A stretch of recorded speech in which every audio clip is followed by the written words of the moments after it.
I still remember the exact moment, right down to the click of her heels echoing off the marble tile. I was standing in the corner of the break room, stirring almond milk into my coffee, when Ava Langston stepped through the glass double doors for the first time as CEO.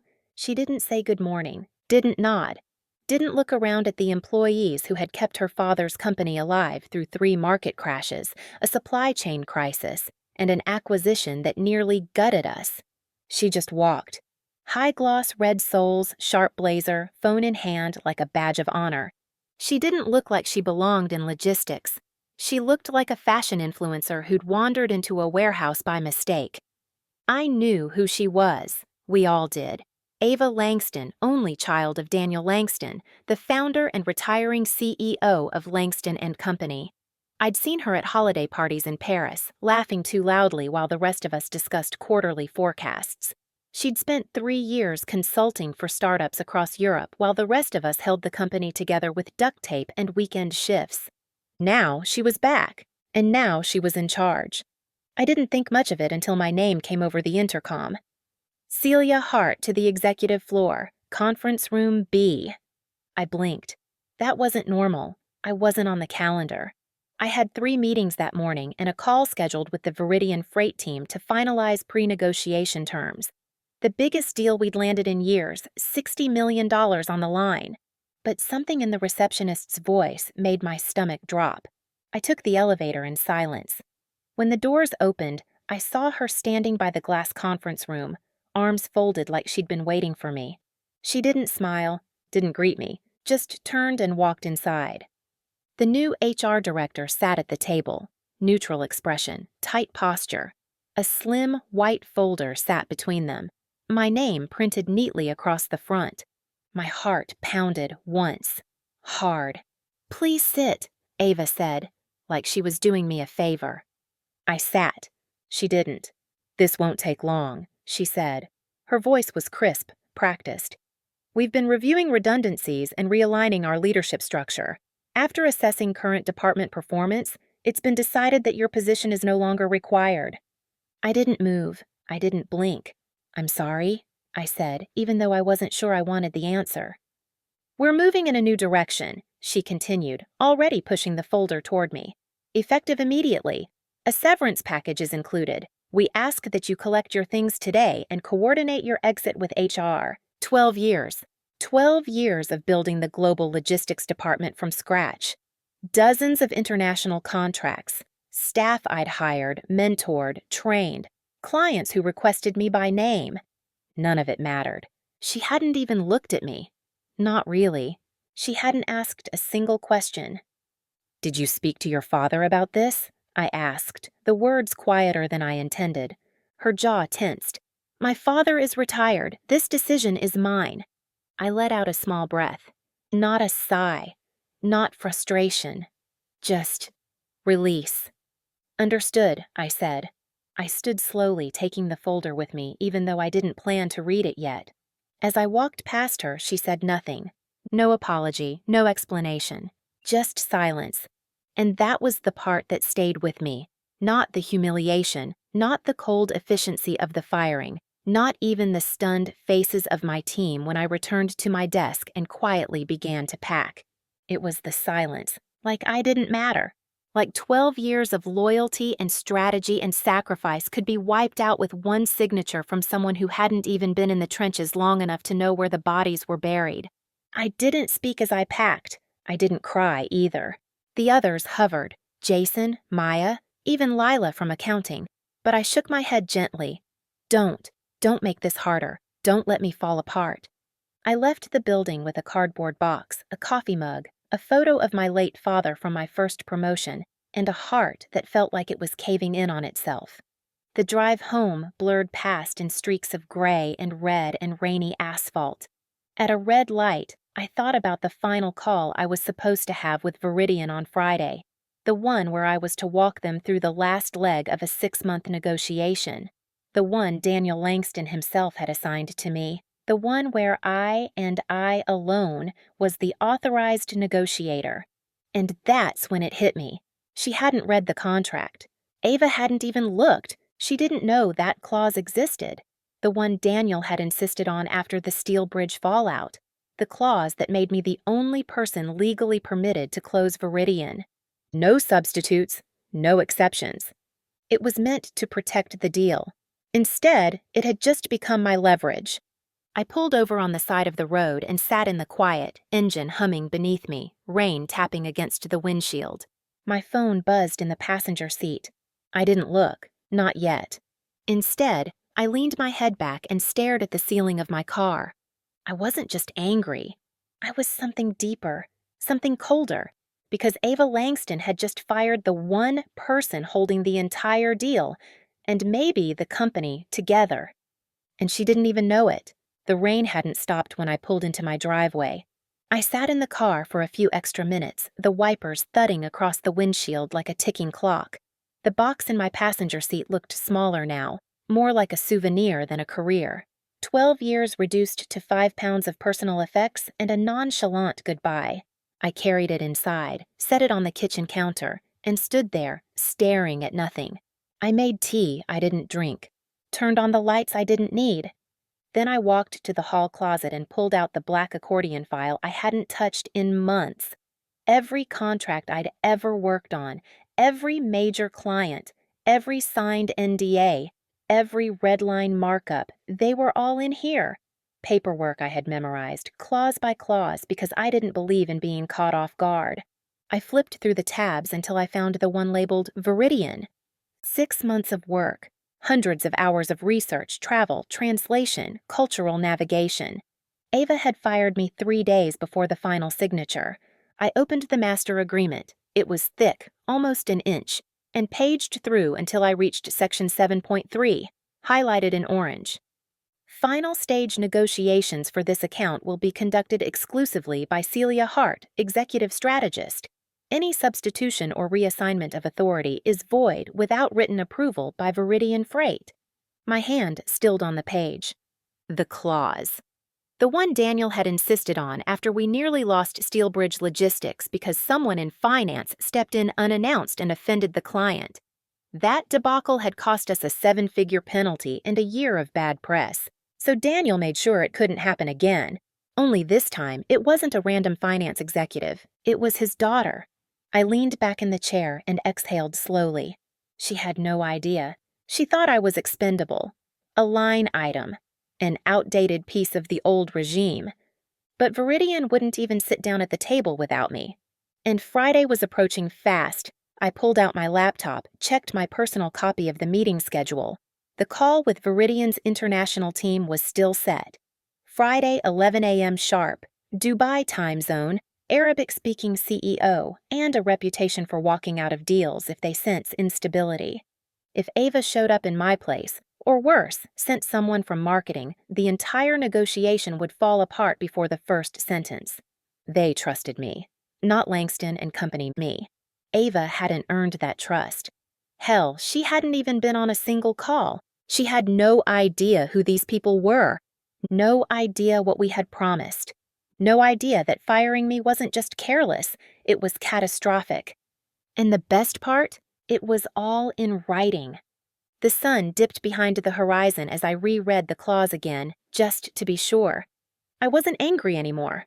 I was calm, cold maybe, detached. The kind of clarity you get after the panic wears off. Ava had made a move without knowing the game. She thought she could play CEO with stilettos and buzzwords and LinkedIn quotes. She didn't realize she'd just kicked the one leg out from under her biggest deal. And I wasn't sure I wanted to stop her from falling. I closed the contract and pulled up my old messages. There it was, a confirmation email from Daniel himself, dated 6 months ago. Celia, Viridian Freight is yours. Make it bulletproof. Do whatever you need to get it signed. DL. I saved a copy to the cloud, just in case. Then I opened a new document and began typing. Timeline of events. Viridian Freight initial proposal, 6 months ago. Sole negotiator clause approved. 5.5 months ago. Weekly client calls initiated. In-person meetings twice. Dubai and Frankfurt. Final proposal draft submitted. Last week. Meeting scheduled Friday, 11 a.m. Termination. Yesterday. No cause cited. I didn't know what I was building. Not yet. A report? A defense? A case? All I knew was that documentation never hurt. Silence did. A soft chime pinged from my phone. Email. From Ava Langston. Subject. Langston and Company. Transition support. Celia, HR has requested you return your company laptop and keycard by Friday EOD. Please coordinate with facilities. Thank you for your years of service, Ava Langston. CEO, Langston and Company. I stared at the message. There it was. The final nail. She didn't even offer a call. Didn't ask for a debrief. No attempt at professionalism. Just a recycled template with my name slapped on it. I closed the email. She thought I'd fade out quietly. She didn't know I had the match, and the dry field was already burning. The next morning, I got a call at 8:03 a.m., blocked number. I almost didn't answer, but something in my gut said, pick up. Hello? Celia, it's Daniel. I froze. He didn't sound like himself. No confident chuckle, no smooth business tone, just a sharp, urgent whisper. I need to ask you something, and I need you to be honest with me. Of course, I said, voice steady. Did Ava fire you? I didn't speak for a full second. Then, yes, yesterday. A pause. Did she know about the Viridian clause? No, I said. She didn't. Another pause. Longer this time. Jesus Christ! I heard papers shuffle in the background. Then his voice again, rougher this time. She's walking into that meeting tomorrow thinking she can take your place. She can't, I said. Legally. The contract won't be valid. I know. His voice dropped to a whisper. That deal is our fourth quarter anchor. If we lose it, you won't lose it, I said quietly. But you need to decide whether you want to save it. Silence. Then just 2 words. Come in. I didn't go into the office that morning. I didn't respond to Daniel's come in. I didn't need to. Not yet. Instead, I made a proper breakfast for the first time in weeks. Real eggs. Toast that wasn't burned. Coffee that didn't come from a machine that rattled louder than it brewed. I moved slowly, deliberately, like someone who had already made her next 5 moves and knew exactly where every piece would land. I checked the time. 10:27 a.m. 4 minutes until the Viridian call Ava had no right to lead. I imagined her sitting in that boardroom in her pristine designer suit, papers in front of her that she didn't understand, trying to pronounce Arabic names without practicing once. I imagined the silence on the other end of the call when Viridian's CEO, Mr. Samir Al-Hadid, realized I wasn't there. He didn't like surprises. He liked protocol. He liked me. At 10:41, my phone rang. Blocked number. I let it go. Then it rang again. Blocked. Again. Reception. Legal. Accounting. I watched each one flash across my screen like fireworks or distress flares. 10 missed calls in 10 minutes. I didn't answer a single one. The voicemail icon blinked like a warning light. 1. New message. Ava Langston. I waited until the calls stopped. Then I pressed play. Celia, hi, this is Ava. There seems to have been a misunderstanding yesterday. I may have acted hastily. We'd like you to come in, today. It's urgent. Please call me. She didn't apologize, not even in that soft, fake corporate tone people use when they're trying to cover their own tracks. Just panic, polished over with thin professionalism. I took a sip of my coffee, cold now, but satisfying. At 11:08, another call, this time from Daniel's personal line. I hesitated, then answered. Celia, he said, voice low, controlled, but tight. They walked out. I closed my eyes. Viridian? They terminated the call, said we breached protocol. They won't reschedule until they speak directly with you, and they're reevaluating the partnership. So that was it. Ava hadn't just fumbled, she detonated. That deal was our Q4 recovery strategy, Daniel muttered, mostly to himself. If it falls apart, it won't, I said. He paused.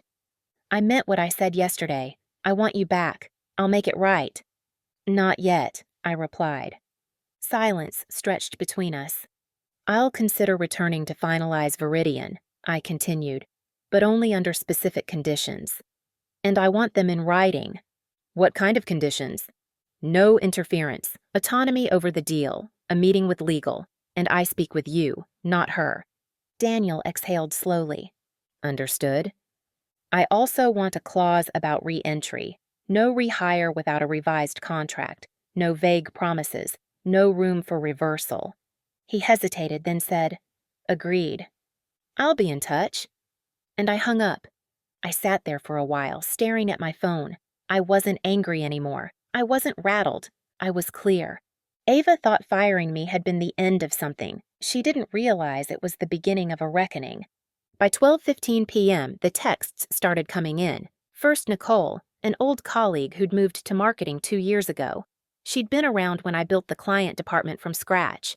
"Celia, you wouldn't believe what's happening. Ava just got torn apart in the boardroom. Daniel slammed the Viridian contract on the table." Another message came seconds later. "He asked her if she'd read it before firing you. She said something vague about streamlining and new leadership models. He didn't buy it. Flipped straight to your clause. It was brutal." I stared at the screen, letting the words settle. He told her, if the deal falls through, her position becomes negotiable. Her face turned white. She looked like she was going to be sick. I felt nothing. No joy, no gloating, just a strange, steady calm. The truth always surfaces. The difference is, I had the receipts. Nicole messaged again. "I don't know what you're planning, but whatever it is, you have the upper hand now. Everyone knows." I smiled for the first time in 2 days. It wasn't a smug smile. It was something smaller, tighter, like I was reclaiming oxygen. At 1:04 p.m., another message came through. From Daniel. "Celia, I'm sincerely sorry for what happened. I misjudged the situation. Please come in. Not just for the deal. I'd like to speak privately." It was tempting. I imagined walking in like I used to, badge swinging on my hip, holding folders and answers and plans. But I wasn't ready. She hadn't just fired me. She'd disrespected everything I'd built, everything my team had built. She'd tried to erase a legacy in one meeting. And now she was watching it all slide out from under her because she never bothered to understand the foundation she was trying to bulldoze. No, I wasn't going to run back in like a grateful employee. Not this time. I picked up my phone and wrote a response. "I'll consider returning to finalize the Viridian deal, but I will not be stepping back into my old role. My terms will be discussed privately with you and confirmed through legal before any engagement. I'm not interested in a temporary fix." I hit send. Then I stood up and began to get dressed. Not in corporate gray. Not in one of the soft-shouldered suits I used to wear when I wanted to seem agreeable. Today, I chose black, sharp, tailored, deliberate. And when I walked through those doors later that afternoon, I didn't use the employee entrance. I walked in like a guest, a storm dressed in silk, and everyone noticed. The air inside Langston and Company felt different the moment I stepped in. Quieter, not silent, but subdued, like the building itself was holding its breath. I walked through the main lobby with steady steps, my heels echoing across the polished floor. Every head turned. Some did double takes. A few pretended not to notice, eyes glued to screens that had gone dark minutes ago. One junior analyst dropped his pen. I didn't flinch. I didn't smile. I didn't acknowledge anyone. Because this wasn't a homecoming. This was a statement. The receptionist stood up before I even reached the desk. "Miss Hart. Celia," she stammered. "Mr. Langston is expecting you. Conference room 2? I nodded once. "Thank you." The elevator ride felt slower than usual. Or maybe I just noticed the wait more now, after everything. When the doors opened to the executive floor, I was met not by silence, but by the unmistakable sound of hushed conversations halting mid-sentence. I walked past glass offices and open-plan cubicles, places I'd practically lived in for over a decade, and caught fragments of half-finished sentences. "She's really... I heard she... Do you think she'll..." Then, Ava. standing at the far end of the hall near her corner office, speaking to someone I didn't recognize. She wasn't dressed like she had been yesterday. No pristine white blazer, no gleaming jewelry. Just black pants, a slightly wrinkled blouse, and a forced casualness that didn't suit her. She wasn't smiling. She saw me. Of course she did. I didn't stop walking. Her eyes followed me all the way to the conference room, arms folded like she was holding herself together with crossed limbs alone. Mr. Langston stood at the door when I arrived. He didn't smile either, but his eyes were clearer now, sharper, less clouded by paternal blind spots. "Celia," he said simply. "Daniel." He stepped aside to let me in. The room was clean, quiet, and softly lit. No HR, no Ava. Just him and a revised contract already printed and waiting on the polished wood table. We sat. "I made a mistake," he said, no preamble. "A big one." I waited. I handed over too much authority too quickly. I thought she was ready. I wanted her to be. "She's not," I said. She's not." He leaned back, sighed, then looked at me again. "What happened to you shouldn't have happened to anyone. You were targeted, discarded, and almost cost us the most important deal we've had in 5 years." I said nothing. He slid the contract toward me. Full autonomy over the Viridian account. Retroactive reinstatement, but under a new title. Negotiations protection clause. All in writing. I read it, word for word. It was clean. Solid. I nodded. "I'll sign." Relief softened his face, but I didn't stop there. "One more thing." He met my gaze. "This doesn't happen again. Not to me. Not to anyone else who's given their life to this company." A pause. Then, solemnly, "You have my word." I stood, contract in hand. We didn't shake hands. We didn't need to. I walked out of the room to find Ava standing at the far end of the hall. She wasn't pretending anymore. Her arms were crossed, but tighter now. Defensive. Rigid. Like armor. Her eyes locked on mine.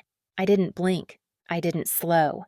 I walked past her like she was a rumor, and in that brief second, I saw it. The moment realization hit her. That her grip was slipping. That I wasn't coming back as an employee. I was coming back as a threat. At 1:28 p.m., I stepped into the boardroom. The Viridian team had just arrived, punctual, precise, as always.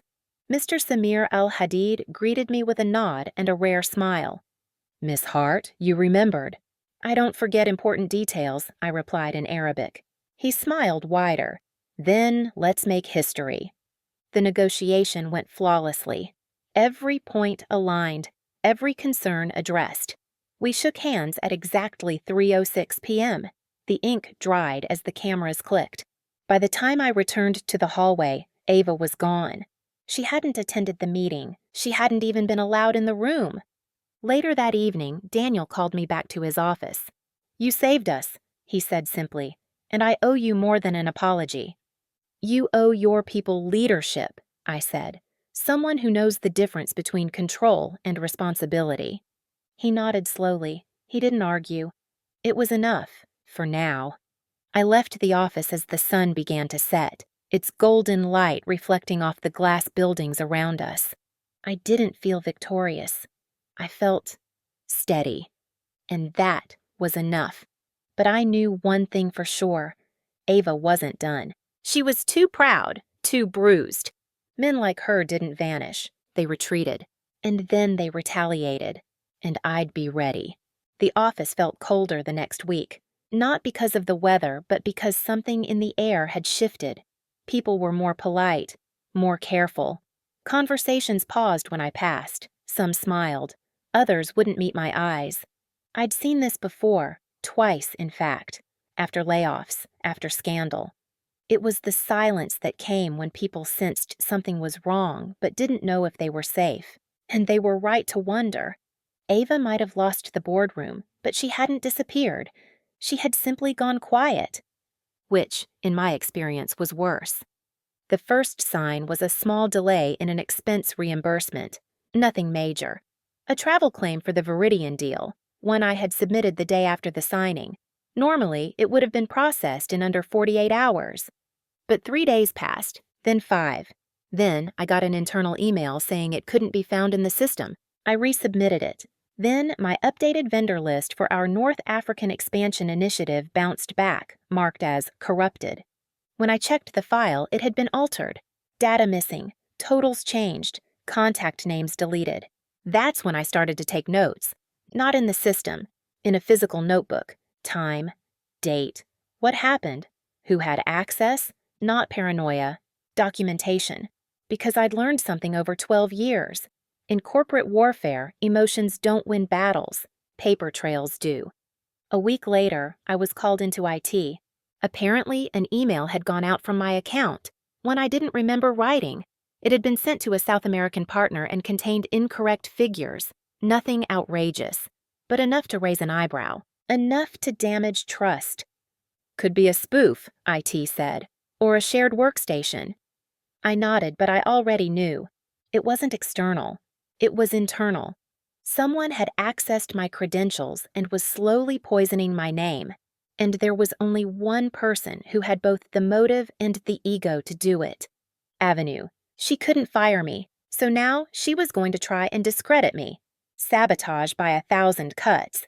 But I wasn't 24 anymore, and I wasn't going to disappear quietly. It all came to a head on a Thursday afternoon. I was walking past conference room A when I heard my name. Not whispered. Said loudly. "She's unstable," Ava's voice rang out. "Since she came back, she's been erratic, aggressive. I don't think she's fit to manage high-profile clients anymore." I froze mid-step. "I'm just saying," she continued, "we should think about succession planning. She's overextended." Another voice responded, softer, a junior executive. I didn't catch the name. "But the Viridian deal—" "She got lucky," Ava snapped. "We can't build a company on luck." I stood still for a few more seconds. Then I walked away. I didn't cry. I didn't rage. I just opened my notebook that night and logged the time, date, and location. Then I added a new page. Recurring pattern. Ava Langston. I stayed late the following evening. The building was half empty, the lights dimmed, the air cooler than usual. I sat alone in conference room 3, documents spread out across the table, the skyline glowing outside the glass wall. I wasn't there to work. I was waiting, and sure enough, just after 8 p.m., Daniel Langston appeared. He stood in the doorway for a moment, watching me like he wasn't sure whether to speak. "You're still here," he said finally. "I could ask you the same." He stepped in, closed the door behind him, and set a folder on the table. "Your revised contract," he said. "Everything we agreed on." I didn't touch it yet. He didn't leave. "I've also started an internal audit," he added. "Too many things have gone missing lately. Too many things conveniently broken." I looked up sharply. "I'm not blind, Celia," he said. "I know Ava isn't finished." "Then why haven't you stopped her?" There was a pause. He sat down. "Because," he said quietly, "I needed to see how far she'd go." He sounded tired, not like a CEO, like a father.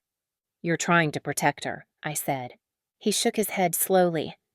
"I'm trying to protect both of you, but maybe it's too late for one." I closed the notebook. "I don't need protection," I told him. "I need you to decide what kind of legacy you want to leave behind." Our eyes locked across the table. He didn't speak again, but I knew he'd heard me. The next morning, I was called into the audit committee's temporary office, an old storage room converted into a war room, files everywhere, screens with spreadsheets, a whiteboard covered in timelines and red arrows. David, the lead auditor, nodded at me. "Thanks for coming in. We need to walk through a few things." I sat down. He pulled up a screenshot of an email on the monitor. "This came from your login, but it was sent from a shared workstation. Your credentials were manually entered." I leaned forward. "Meaning someone had my password?" He nodded. "It wasn't phishing, it was internal." He pulled up 2 more files. "Same pattern. Edits traced back to workstations used by a handful of employees. One assistant in particular, Ava's." My jaw tightened. "We're not accusing anyone," he said carefully. "Not yet, but this is coordinated. Someone is trying to frame you for errors." I didn't flinch. So what happens now? We've presented our preliminary findings to Daniel. He wants it all brought to him, no filters, full report. I nodded once. Then I'll be there. You don't have to. I will be. He looked at me for a beat longer, then said, Good. The audit report meeting was set for Monday morning. I arrived early. Daniel was already in the boardroom, staring out the window. The auditors came in next. Then Avenue. She walked in 10 minutes late, phone in hand, coffee cup gripped too tightly. When she saw me, she froze. She's not on the audit committee, she said, voice sharp. She's here at my request, Daniel said without turning. Ava shifted uncomfortably. This is supposed to be confidential. Then you shouldn't have used company systems to fabricate evidence, I said calmly.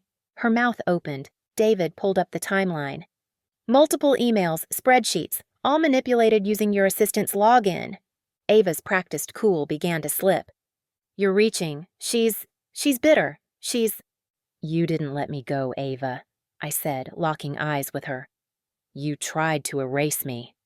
Daniel finally turned around. I gave you a chance, he said softly. More than one. And you used it to poison the people building something real here. Ava looked around the room like someone searching for a lifeline. None came. You're suspended, he said. Effective immediately. The board will review final action. She didn't speak, didn't cry. She just walked out. For once, she didn't look back. 2 weeks later, the final report came in. Breaches of ethics, attempts to tamper with internal systems, manipulation of reporting chains. Her suspension became termination. Quietly, cleanly, no press release. Just a resignation line in an internal memo and a closed door. Daniel called me in that same day. You've shown more leadership in a month than some do in a lifetime. He slid a folder across the desk. Director of Strategic Development. A seat at the table, a voice in the room. Full authority. I looked up. I didn't ask for this, I said. That's why you deserve it, he replied. I opened the folder, read the terms, nodded. If I accept, I want a say in how this company moves forward. Say it and mean it, he said. I will. Later that evening, I stood outside my new office. The nameplate hadn't been printed yet. For the first time in years, I felt seen. Not because I had fought, but because I had endured. Quietly, steadily, without giving in. And as I looked out across the floor, I knew one thing. This time, I wouldn't let the storm come to me. I'd be the one to start it, if I had to, but only if they forgot who helped build this place.